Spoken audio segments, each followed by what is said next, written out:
सुवर्णपुर जिलार जनगणना 2027 प्रथम पर्याय क्षेत्र प्रशिक्षकों तालीम कार्यक्रम जिलापाल कार्यालय सम्मिलन कक्ष जिलापाल तथा प्रमुख जनगणना अधिकारी सुवर्णपुर द्वारा आयोजित अनुष्ठित हो जाए। तालीम कार्यक्रम राज्यस्तरीय मास्टर ट्रेनर श्री प्रफुल्ल दास और उपजिलापाल सोनपुर डॉक्टर सौम्य रूपारथ पुंखानुपुंख क्षेत्र क्षेत्र प्रशिक्षकों मानक किपरि घर तालिका प्रस्तुति और घर गणना से विषय 3 दिन धरी तालीम प्रदान कर तालीम कार्यक्रम में अतिरिक्त जिलापाल साधारण श्रीमती अंजलिना प्रधान उपस्थित रही तदारक करते। तालीम कार्यक्रम में उभय उपजिलापाल सहकारी और डेप्यूटी कलेक्टर तहसिल कार्यालय रेवेन्यू सुपरभाइजर विभिन्न ब्लॉक ग्राम पंचायत उन्नयन अधिकारी ब्लॉक सामाजिक सुरक्षा अधिकारी ब्लॉक मत्स्य अधिकारी अतिरिक्त प्रोग्राम अधिकारी और विभिन्न महाविद्यालय अध्यापक वृंद क्षेत्र प्रशिक्षक भाव योगदान करते।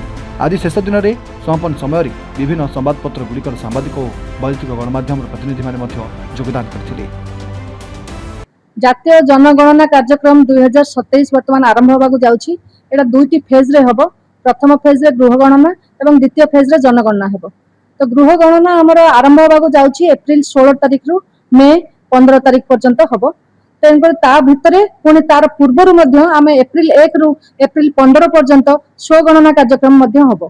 तेणुकर ए सब कार्यक्रम कि आमे मास्टर ट्रेनर हिसाब से मु उपजिलापाल सोनपुर को मत प्रेरण करा कलेक्टर द्वारा भुवनेश्वर में ट्रेनिंग लेके आसलु एवं एठारे आसी आमे वर्तमान आज फील्ड ट्रेनर मानकर आमे ट्रेनिंग कार्यक्रम करथिलु एवं एही तालीम कार्यक्रम रे हमको सहयोग करथिले प्रफुल्ल बाबू आसंती स्टेट ट्रेनर हिसाब रे एवं ता सहित शिवम बाबू मध्ये अछंती टेक्निकल असिस्टेंट। तो से समस्त मिसिकरी बढ़िया किना ट्रेनिंग आज हला। फील्ड ट्रेनर हमर सुवर्णपुर जिल्लार टोटल 24 जन फील्ड ट्रेनर्स अछंती। सेमाने एठी 3 दिन काल हमर ट्रेनिंग कार्यक्रम हला 11, 12 एवं 13 तारिख। ए 3 दिन कार्यक्रम रे आज अंतिम दिवस।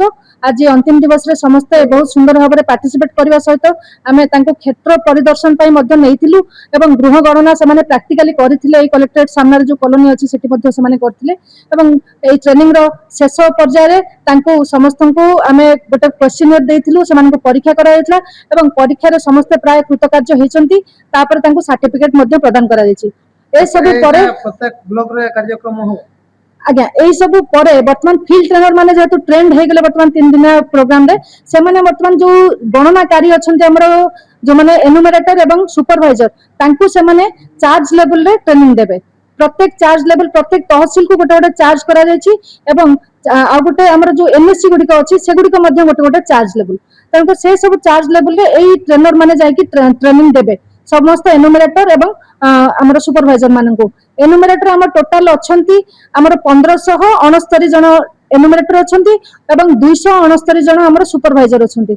आ से समस्त मिसिकी हमर टोटल सुवर्णपुर जिल्लार संपूर्ण गृह गणना जो फेज 1 रे हबाकू जाउची से गृह गणना कार्यक्रम से माने ही संपादित करिवे एवं एही जो गृह गणना कार्यक्रम बा जनगणना कार्यक्रम होची आर विशेषत्व होची जे एहा गोटे डिजिटल मोड रे हबाकू जाउची। प्रथम तर पय डिजिटल मोड रे हबाकू जाउची।